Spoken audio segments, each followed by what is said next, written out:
क्या बेहतरीन शीश महल में पढ़े लिखे आदमी ने क्या बुद्धि का इस्तेमाल किया है। ज्यादातर जो बिल्स बने हैं वो 9.5 करोड़, 9 करोड़, 9.25 करोड़, यानी सब 10 करोड़ से नीचे रहने वाले हैं। अगर आपकी बातों में रत्ती भर भी सच्चाई थी तो आज चुनाव आचार संहिता लगने की इंतजार क्यों कर रहे थे?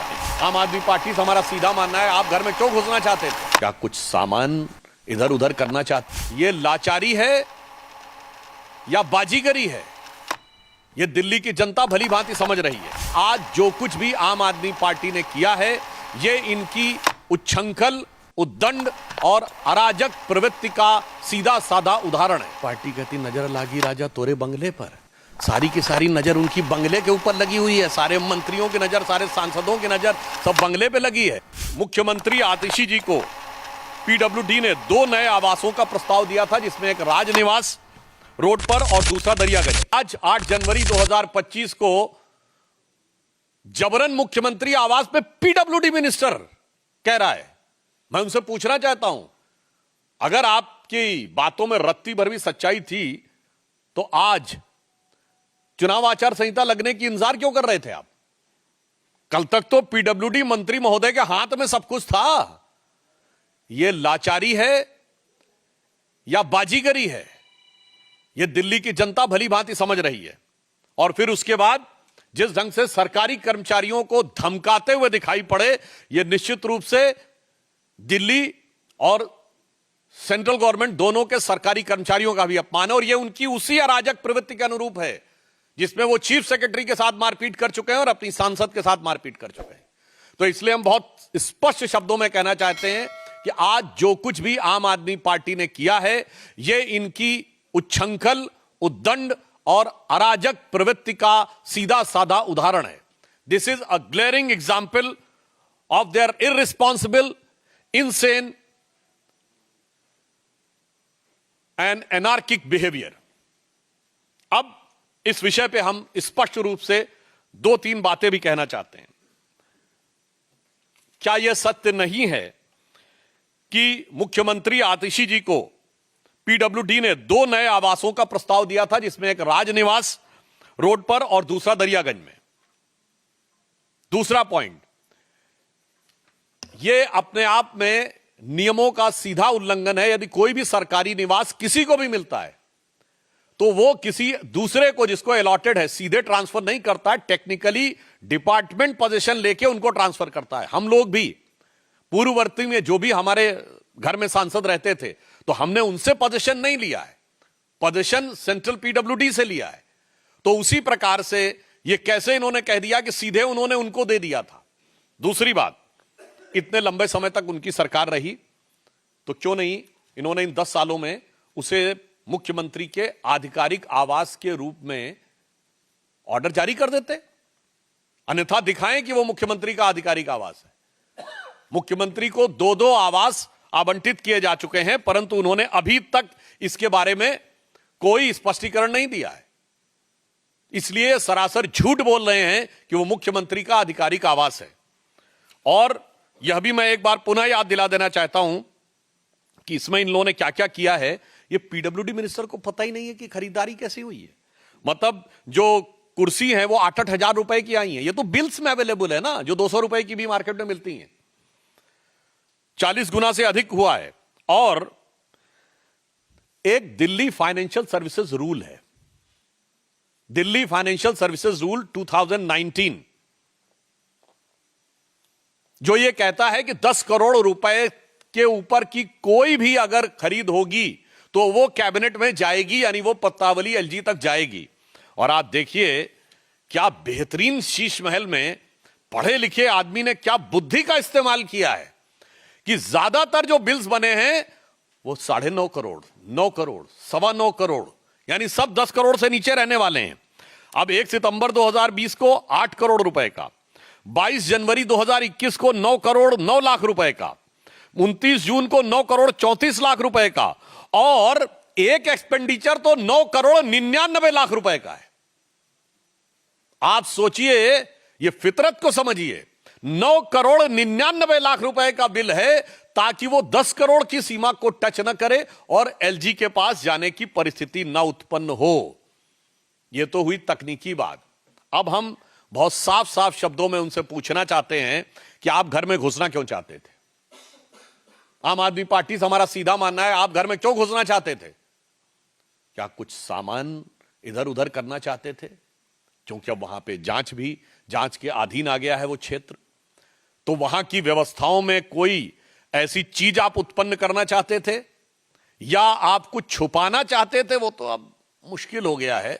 मुझे लगता है कुछ उठाना चाहते होंगे या बिगाड़ना चाहते होंगे, क्योंकि पूर्व में इस देश में ऐसे उदाहरण मिले हैं जब पूर्व मुख्यमंत्रियों के आवास में से कुछ उठाया या उखाड़ा गया है।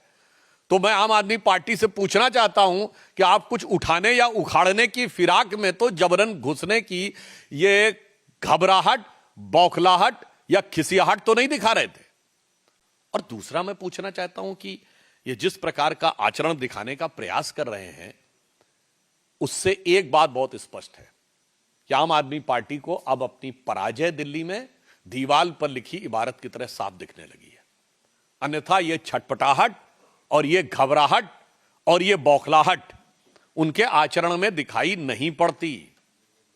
और फिर मैं यह भी उनसे कहना चाहूंगा अंत में कि आप कितना भी प्रयास कर लें, मतलब ये तो वो पार्टी है, मतलब ऑन द लाइटर नोट अगर हम कहें, वो ये जो पहले ये गीत गाती होगे, पुराना गीत था ना चाहूं घोड़ा गाड़ी, ना चाहूं बंगला गाड़ी, ना चाहूं हीरा मोती, केवल जन लोकपाल केवल हमें दे। आज पार्टी कहती नजर लागी राजा तोरे बंगले पर। सारी की सारी नजर उनकी बंगले के ऊपर लगी हुई है, सारे मंत्रियों की नजर, सारे सांसदों की नजर सब बंगले पे लगी है।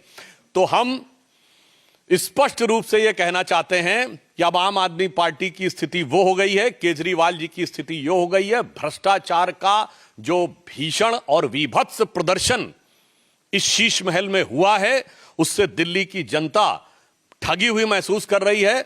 और आम आदमी पार्टी जो कुछ कर रही है उसको हम ये कहना चाहेंगे कि अब जो चेहरे से ही जाहिर है छुपाएं कैसे।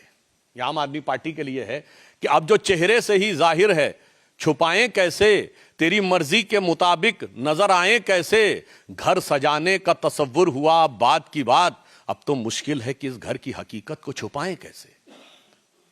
और मगर भारतीय जनता पार्टी पूरी तरीके से प्रतिबद्ध है कि उनके इस भ्रष्टाचार के स्मारक को पूरी तरह जनता के सामने स्पष्ट करेंगे और उनके किसी भी प्रकार के छल और प्रपंच को कामयाब नहीं होने देंगे। और दिल्ली की जनता के साथ जो भ्रष्टाचार हुआ है उसे उजागर करेंगे। और हमें पूर्ण विश्वास है कि दिल्ली की प्रबुद्ध जनता ने अब इनके चेहरे पर लगा हुआ मुखौटा पूरी तरीके से उतरा हुआ देख लिया है।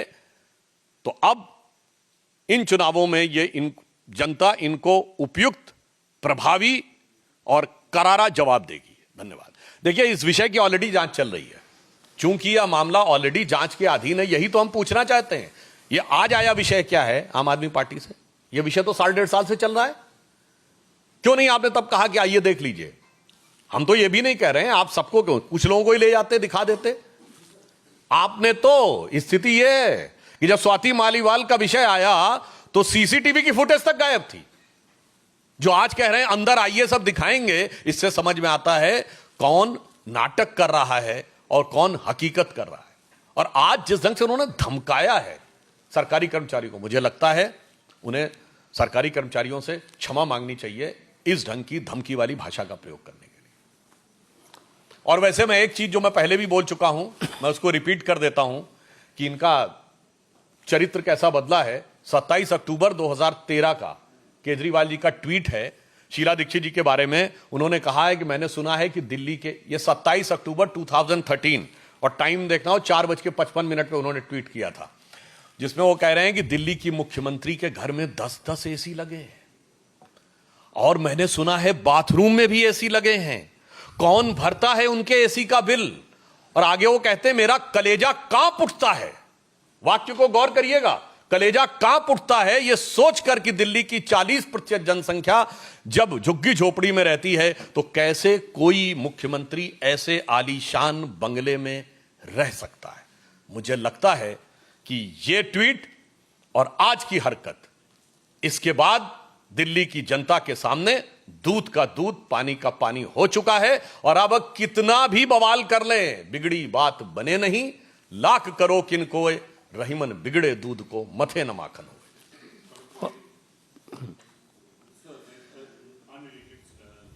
नो अभी रुक जाइए पहले। अरुण धोता एक बार कमलेश जी, अरुण जी आ गए थे।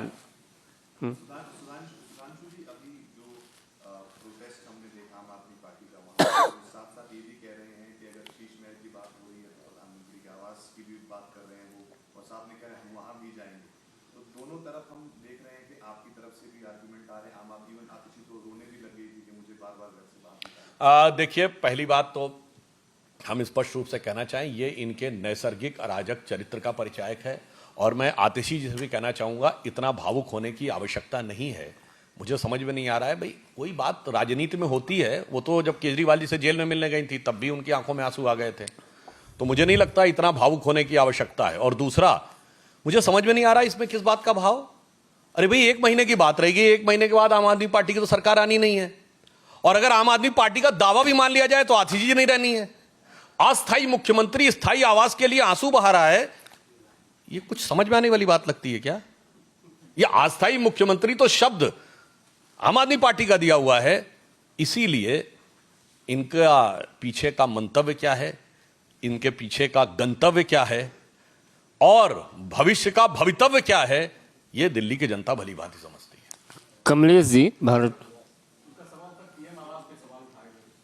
देखिए, हम एक बात कहना चाहेंगे, यह भी इनकी राजक प्रवृत्ति का प्रतीक है। और ये तो बहुत दावा करते हैं ना, पढ़े लिखे मुख्यमंत्री हैं, आईआईटी ग्रेजुएट हैं, आईआरएस ऑफिसर हैं। प्रधानमंत्री आवास की आप तुलना करते, प्रधानमंत्री का आवास आधिकारिक प्रधानमंत्री आवास है। 7 लोक कल्याण मार्ग हर प्रधानमंत्री का आधिकारिक आवास है। मोदी जी भी उसी में रह रहे हैं, डॉक्टर मनमोहन सिंह उसी में रहते थे, वाजपेयी जी उसी में रहे, देवगौड़ा जी, गुजराल जी, पीवी नरसिम्हा राव, चंद्रशेखर जी, वीपी सिंह जी और राजीव गांधी, बचपन से जितना हम लोगों को याद है देखते हुए आ रहे हैं। मैं चुनौती से पूछना चाहता हूं, वो क्या आधिकारिक आवास है?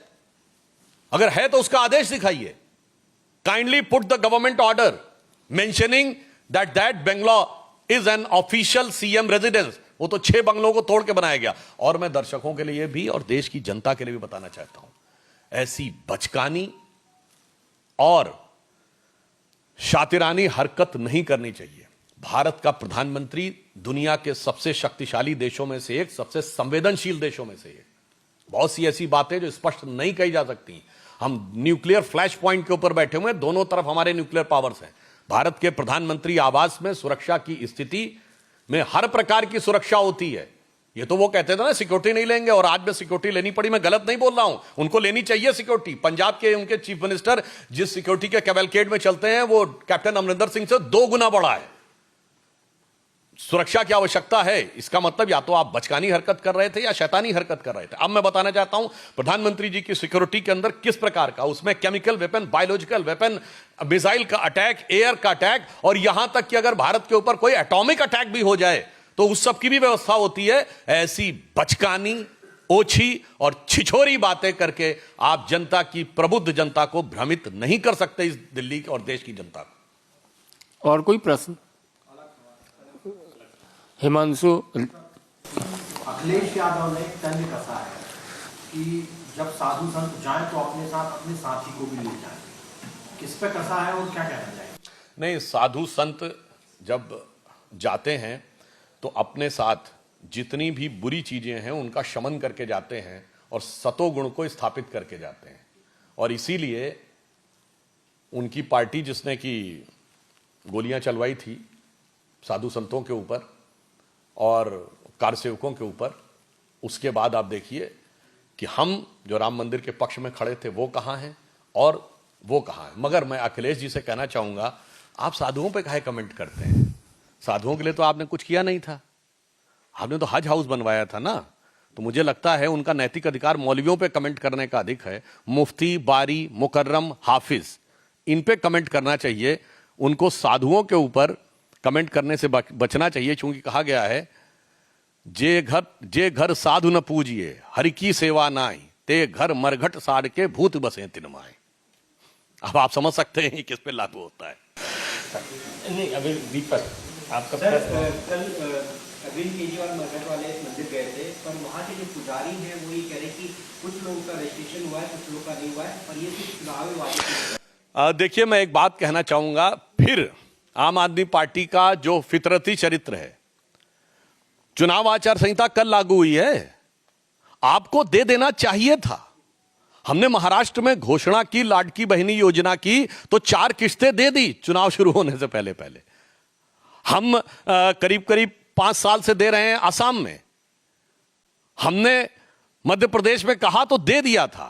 यही बात है। इसीलिए इनको अगर कहा जाए कि ये भारत की राजनीति के चुनावी ढपोर शंख हैं, यानी सिर्फ बोलता है और करता नहीं। ढपोर शंख की कथा आपने, जिन लोगों ने भारतीय पंचतंत्र और ये सब कथाएं सुनी होंगी, उनको जरूर पता होगी। हो सकता है आज के बहुत से लोगों को इस शब्द के बारे में जानकारी ना हो, तो बता देना चाहता हूं, जाके चेक कर लीजिएगा।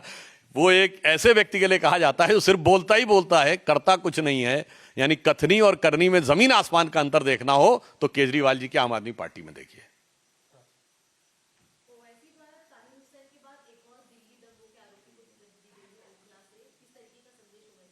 नहीं, ये संदेश वही है, सब एक दूसरे के साथ। इसमें मैं एक ही लाइन कहना चाहूंगा, ये ताहिर हुसैन पहले किस पार्टी में थे? आम आदमी पार्टी में। अब आइए, जो इनके विधायक हैं, अमानतुल्लाह खां, जो आम आदमी पार्टी के विधायक हैं, मुझे जहां तक ध्यान है कारपोरेटर पहले कांग्रेस से हुआ करते थे। तो इस मामले में मैं सिर्फ एक ही बात कहना चाहूंगा, एमआईएम हो, कांग्रेस हो या आम आदमी पार्टी हो, वो केजरीवाल जी का पुराना डायलॉग था ना, ये सब मिले हुए हैं जी, ये सब मिले हुए हैं जी। इस मामले में एक फैक्टर है, एमआईएम का जो एम है, उसके लिए सब मिले हुए हैं जी। How respectfully and with dignity prime minister Narendra Modi deals with those leaders who have contributed for this country. Pranab Mukherjee ji was given Bharat Ratna also. I would like to remind to Mr. Danish Ali that we have given Bharat Ratna to 3 Congress leaders. Madan Mohan Malviya was Congress president. P.V. Narasimha Rao was Congress president and prime minister. And Pranab Mukherjee was president of the India. And biggest statue of, tallest statue of Sardar Patel. We have also given, Modi ji's government has also given Padma awards to S.C. Zamir and Tarun Gogoi. क्या कहना चाहते हैं? आपने तो परिवार के बाहर किसी को नहीं दिया। और रही बात इसकी आरएसएस की, तो I would like to remind to mister Danish Ali that Jawaharlal Nehru has praised RSS and invited RSS on 26th of January 2013. And Mahatma Gandhi has praised RSS, and he has said that I has been taken to RSS camp by Sri Jamnalal Bajaj, and he went to Wardha camp of RSS, and he said that the RSS which is practicing discipline and untouchability को जैसे दूर करके रखा, this is प्रेजवर्दी। और ये संपूर्ण गांधी वांग्मय के खंड 89 में है, पेज नंबर भी होगा तो बाद में बता दूंगा। ये महात्मा गांधी का लिखा हुआ है। तो मुझे लगता है गांधी से बड़े राहुल गांधी के शिष्य लोग बनने की कोशिश ना करें, गांधी नेहरू से बड़े बनने की कोशिश ना करें। संविधान की मूल भावना ही वन नेशन वन इलेक्शन की थी। पहले 4 चुनाव 51 के 57, 62 एंड 67 तो वन नेशन वन इलेक्शन पे हो रहे थे। परिस्थिति तो उसके बाद जगी, और क्या हुआ था आपको पता है? 67 के बाद गड़बड़ क्या हुई? राज्य सरकारें क्यों बर्खास्त हो रही? अंतरात्मा की आवाज का आह्वान किया गया था इंदिरा जी के द्वारा, और भारत के इतिहास में अपनी पार्टी के प्रेसिडेंट कैंडिडेट को हरवा दिए थे, नीलम संजीव रेड्डी को। और फिर अंतरात्मा की आवाज ऐसी जागी कि धड़ाधड़ राज्य सरकारें बर्खास्त होती रही, कभी इस गवर्नमेंट को, कभी उस गवर्नमेंट को, कभी इसको। और मैं याद दिलाना चाहता हूं, संविधान की मूल भावना कहने वालों को 1980 में जब कांग्रेस लौट के आई, 9 अपोजिशन की गवर्नमेंट्स को, केवल स्टेट गवर्नमेंट्स को इस आधार पर बर्खास्त कर दिया गया कि आपकी सेंट्रल में पार्टी हार गई है, तो you have lost the moral ground of ruling the state. And then they are talking about हमारी 3 सरकारें 6 दिसंबर 92 को उत्तर प्रदेश की समझ में आता है, ये राजस्थान, मध्य प्रदेश और हिमाचल क्यों बर्खास्त की गई थी? इसलिए हम कहते हैं संविधान के मूल भाव को समझे होते और उनके अंदर थोड़ा सा राष्ट्र प्रेम का प्रादुर्भाव होता, तो ये जो दुर्भाव दिखाई पड़ रहा है उनमें, वो नहीं दिखाई पड़